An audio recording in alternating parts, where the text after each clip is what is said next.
Hello all of you beautiful people, Jules here for WhatCulture.com, and from pocket-sized plasma powerhouses to laser-fueled loppers of limbs, the video game weapons that we're going to be looking at today definitely pack a punch, but were sometimes viewed as being puny by their own player base. So let's take a look at them. As I'm Jules, this is WhatCulture.com, and these are the 10 most underrated weapons in gaming. Number 10, the Plasma Cutter, Dead Space. Dead Space protagonist Isaac Clarke is no hardened warrior. He's an engineer after all. When the full horror of everything that's happened on the USG Ishimura hits him, he doesn't have a vast and absurd array of high-tech weaponry with which to defend himself against the necromorph hordes. Now, weapons in Dead Space generally take the form of mining implements, though more standard issue fare like the Seeker rifle does become available throughout the series. Isaac begins his ordeal with nothing more than a Plasma Cutter, a handheld device designed for cutting through nearby softer and more manageable materials. This serves as an impromptu pistol for the game, and some players may simply just cast it aside as the seemingly stronger armaments are unlocked later,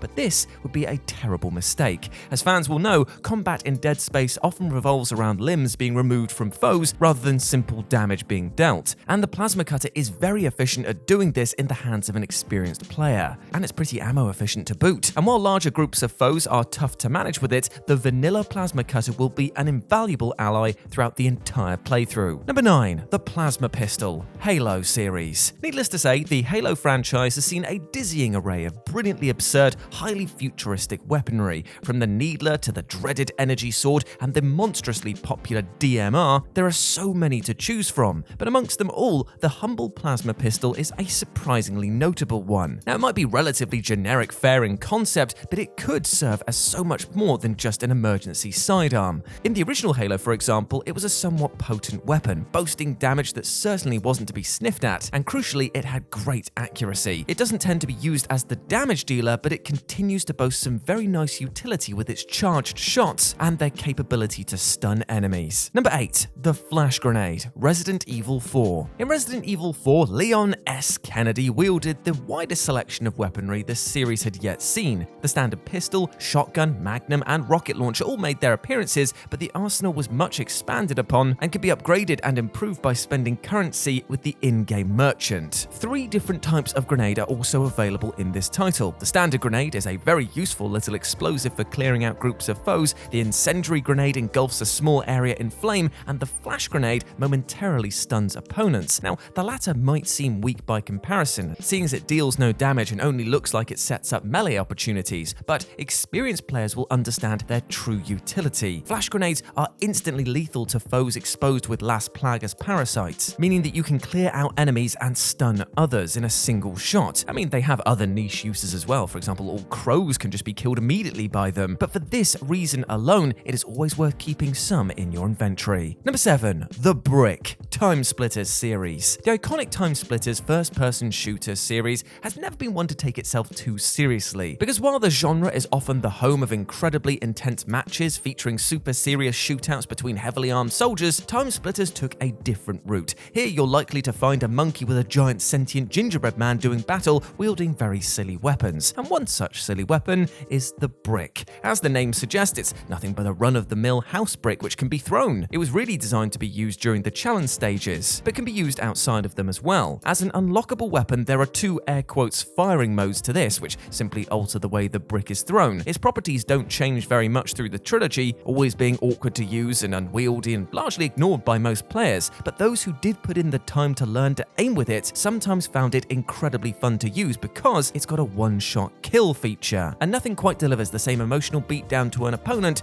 than smashing their face in with a brick. Number 6, the Chicken Drumstick, MediEvil. A true cult classic from the PlayStation archives, which was treated to a lovely PS4 remake in 2019, MediEvil puts the player in the role of freshly undead skeletal knight Sir Daniel Fortescue, who engages in an adorably spooky action-adventure across the land of Gallowmere. As he fights to defeat an evil scheming sorcerer and his minions, Sir Dan gets his bony hands on a variety of different weapons, from magical swords to spears, bows, and even a suit of draconic fire-breathing armor. But the most unique and seemingly useless tool in his arsenal is the Chicken Drumstick. This weapon is given to the player by the witch in the level The Enchanted Earth. If they awaken her with the witch talisman and complete the quest to collect 7 pieces of amber from the Ant Caves. Now, repeating this quest is also the only legitimate way to get more chicken drumsticks, so it it makes perfect sense that most players wouldn't actually bother with them. But surprisingly, the chicken drumsticks are incredibly useful. They do require careful aim, but a well-thrown drumstick will instantly defeat any enemy, or even multiple at a time, transforming them into pieces of roast chicken, which Dan can then collect to restore his own health. It's silly, niche, and limited,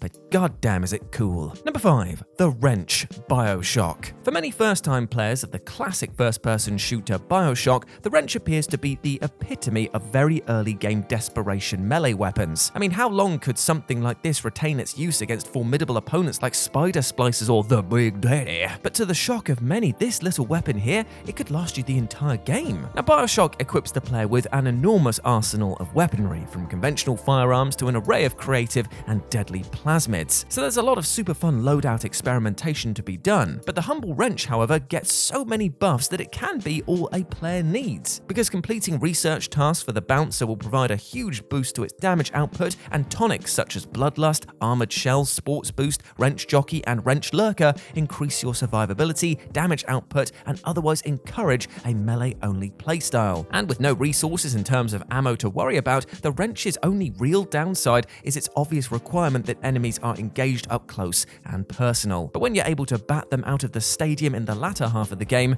goddamn is it fun. Number 4. The Green Shell, Mario Kart series. Of course, the Green Shell is probably the most vanilla item in the Mario Kart repertoire. A simple, straightforward firing projectile, it's been a mainstay of the series since 1992's Super Mario Kart. It doesn't tend to be something any player wants to pick up, because in comparison to the Bob-omb, the Superstar, or the dreaded Lightning, its potential for inflicting carnage on opposing racers is relatively low. But in the hands of a Mario Kart master, the unassuming green shell can be utterly deadly. Those who have perfected the angles required to cause devastation with a green shell shot will appreciate the intricacies of this weapon. Like the banana peel, an expertly placed green shell cannot be underestimated, and also has crucial defensive utility for players who are faring better in the race, because you can hold it as a shield behind them, thereby making it an essential part of kart racing history. Number 3. Simon's Bowblade, Bloodborne. With the launch of Bloodborne's The Old Hunters expansion, the game's already impressive arsenal was blessed with more wild and wonderful weapons. The Whirligig Saw, for instance, became an instant favourite for its fantastic strength scaling and incredible damage per second potential of its beast-tearing moveset. As a result, many players underestimated Simon's Bowblade, which was a rather simplistic-looking curved sword in its regular form. It was effective enough, yes, but both skill and strength builds seemed to have better options available. Even with its bow transformation gimmick in mind, players have already got a firearm, right? Well, to dismiss Simon's Bowblade is to miss out on an incredible weapon. With a lot of blood-tinge investment, the arrows will devastate foes from a safe distance, and its regular attacks are more than enough to rely on if Quicksilver bullets run low. Number 2. Samus's Bomb, Super Smash Bros. Series. Longtime Super Smash Bros. Fans will know that Samus Aran is anything but a close-quarters fighter. The Metroid series protagonist is all about the keep away, with a range of effective projectiles in her repertoire that demand a response from the opponent. As with all zoning characters, Samus struggles when the foes manage to close that distance. The effectiveness of her ranged moves is something that even players starting out using her can begin to grasp, but one particular aspect of her kit is often rather underutilized. Samus has always been an underrated Super Smash Bros. Combatant, but her bomb is often just completely disregarded. It can be tough to resist firing off a hail of missiles and charge shots and almost relying on that alone, but an experienced Samus player knows that the undervalued bomb can work wonders.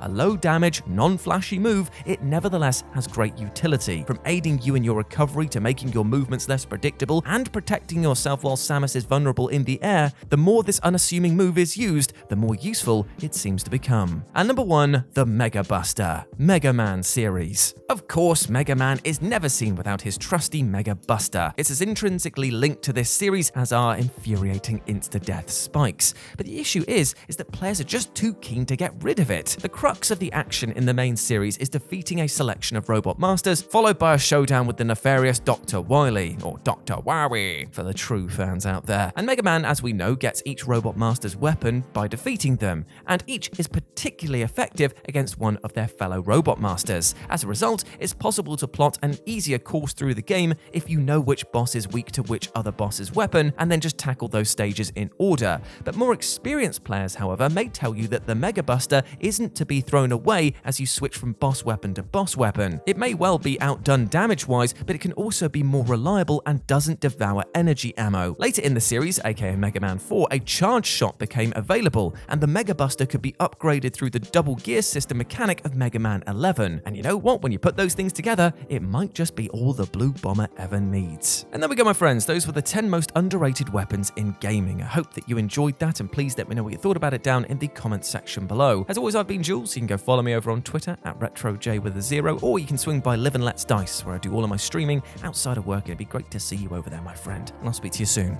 Bye.